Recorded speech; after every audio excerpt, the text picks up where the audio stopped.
So good morning class. So today we will discuss Philippine Accounting Standards 36, Impairment of Assets. Okay, so first let's define what is impairment. No? So impairment is a fall in the market value of an asset, making it such a way that the recoverable amount is lesser than the carrying amount in the financial statements. Okay? So again, what we understood is that the carrying amount, yun yung book value natin na nakalagay na sa statement of financial position natin, no? After deducting all accumulated depreciation and accumulated impairment loss. Okay? So, kung yung mangyayari is yung carrying amount na nakalagay doon, let's say 100, yung recoverable amount niya is magiging 75. In that way, no, pag yan yung mangyayari, in that situation, meron na tayong impairment. Okay? So, what is the core principle? Okay, so yung basic principle talaga is pretty much straightforward. Kasi ngayon sa conceptual framework natin, we want to prepare financial statements that faithfully represent the condition of the entity.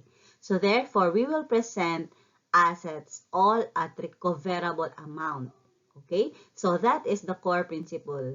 Ang asset natin should be carried at the recoverable amount. Okay? Okay, so dapat walang asset natin na ma-carry in the financial statements that is above the recoverable amount. Okay, so yun na nga, yung carrying asset natin, yung carrying amount, let's say the book value of our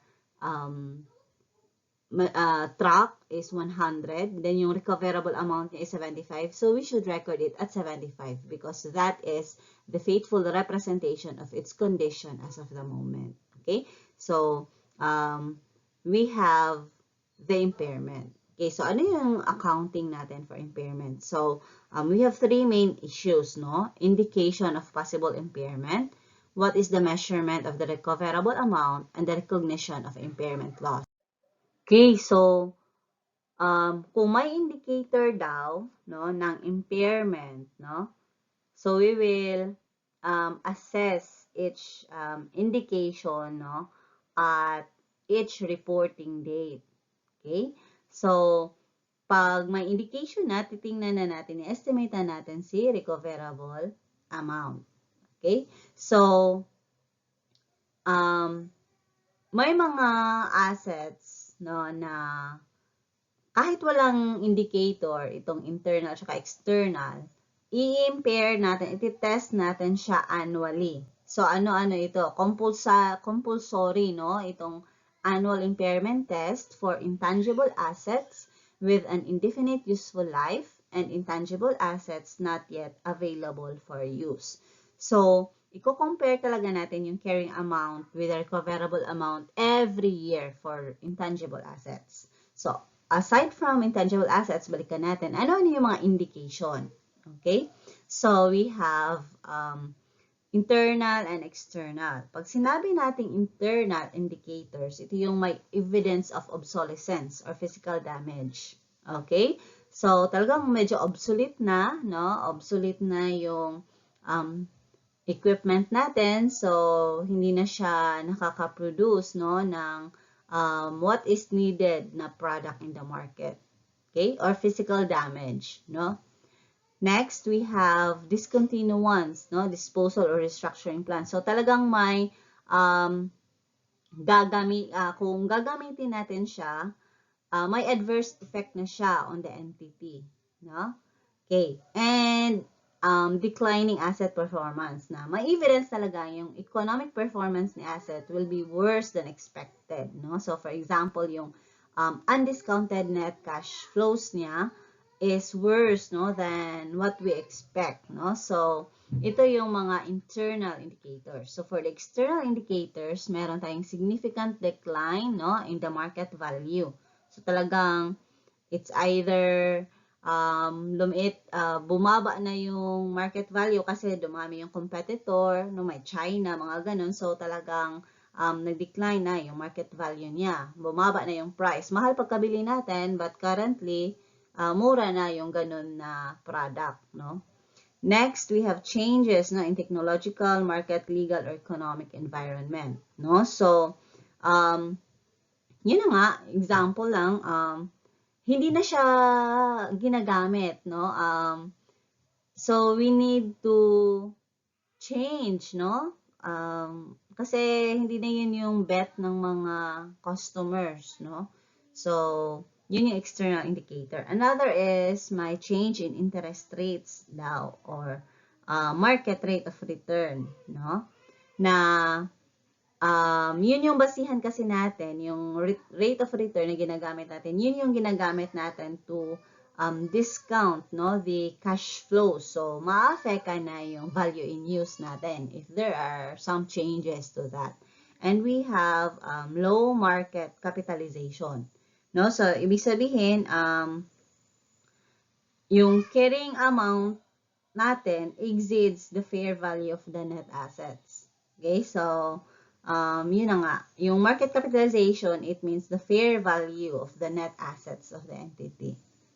Okay? So, in these indicators, we will impair, no? We will test for impairment. Okay, no? So, itong PAS 36, ito yung nagpe-prescribe on how, no, we carry the asset. So, it should not be more than the recoverable amount. So, again, kung susobra si carrying amount, i-impair natin siya. Okay? So, basically, yung basic rule natin is to impair, no? Yung recoverable amount asset natin, tinitingnan natin individually, no? So, yung recoverable amount ng isang asset, i-determine natin for each asset individually. Now, if it is not possible, no, to estimate the recoverable amount of the individual asset, yung entity will determine the recoverable amount based on the cash generating unit, no, to which the asset belongs, no? So, we have CGU. So, again, basic rule natin, tinitingnan natin, basic, each individual asset.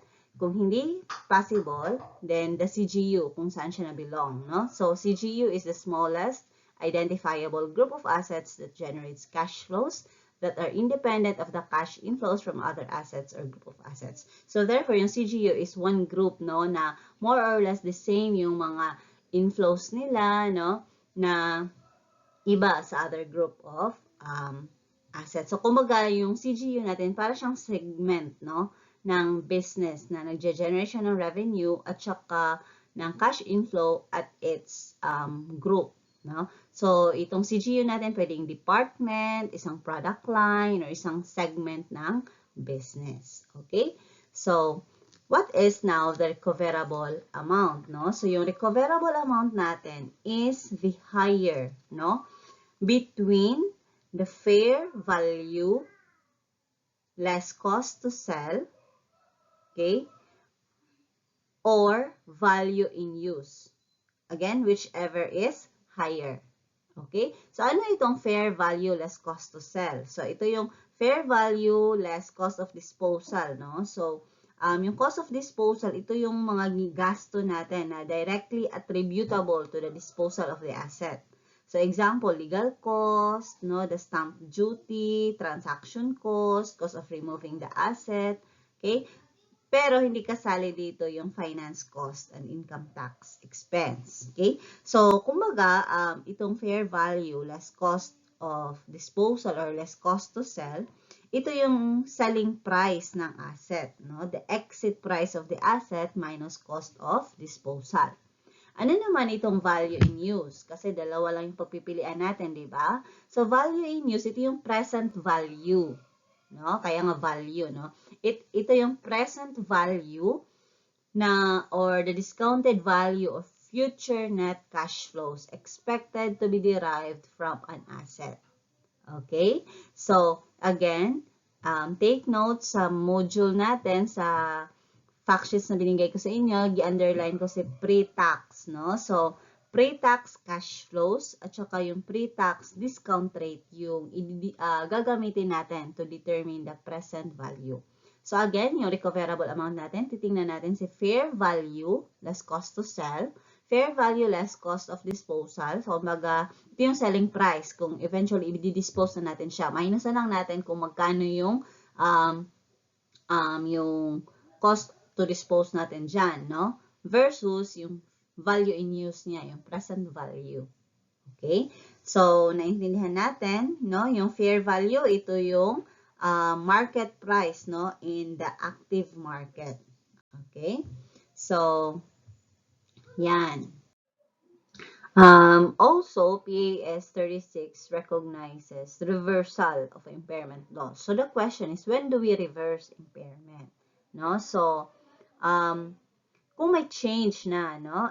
If there is a change in the estimate of the recoverable amount, and then it is determined, no, na yung recoverable amount ng asset na gi-impair natin is higher, no, than the current carrying amount.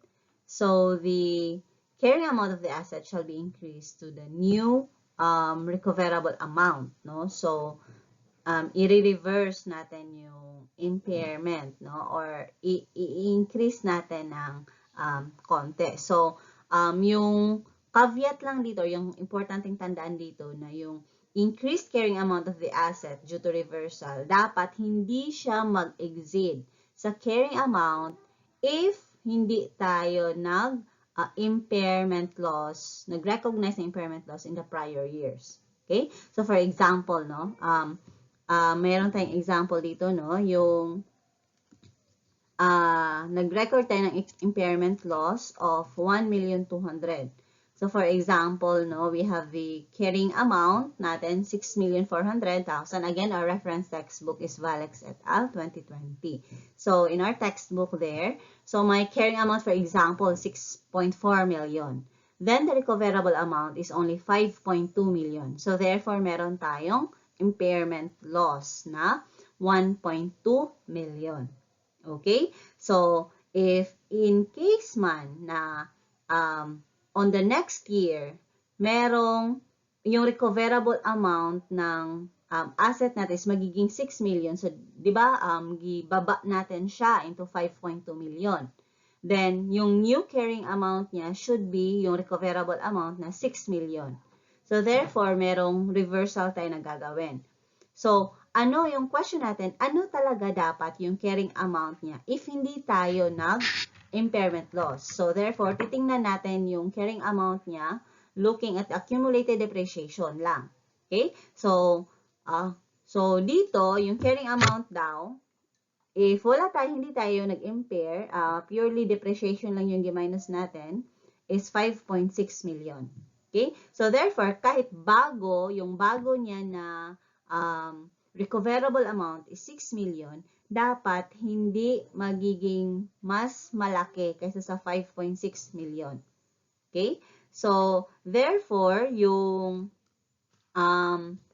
i-recognize lang natin, no, na is up to the extent, no, up to the extent of the 5.6 million. Okay? So, yan yung tinitingnan natin, no, na reversal. So, yun na nga, pag sa internal indicators, may mga change, no, in a way that the asset is used, no, or gi-retool natin siya in another way. Then, may evidences na yung economic performance ng asset is magiging better na. So, external indicators naman for reversal of impairment, merong significant increase, no, sa market value. So, parang na change lang natin, no, yung indications, but on this time, medyo positive kasi nga we need to reverse the impairment. So, this is all about the PAS 36, no, impairment of assets. So, to somewhat supplement, no, your readings. Okay? So, thank you.